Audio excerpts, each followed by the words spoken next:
Okay, hello everyone. Here I want to provide a tutorial on how to fix keyboard lag on Samsung Galaxy A55 5G device. Well, knowing how to solve the keyboard lag on your device is important because it directly affects your user experience. A laggy keyboard can slow down your typing speed, cause frustration, and hinder productivity, especially if you use your device for communication, work, or other tasks that involve typing. So let's go to the tutorial. Okay, first thing first, open Play Settings menu on your device. After that, scroll down and you can choose General Management option. Okay, and then select Samsung Keyboard Settings.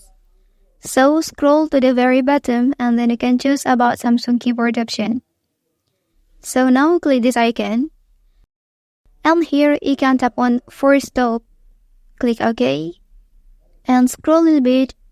So you can choose Storage option. And then click Clear Cache here.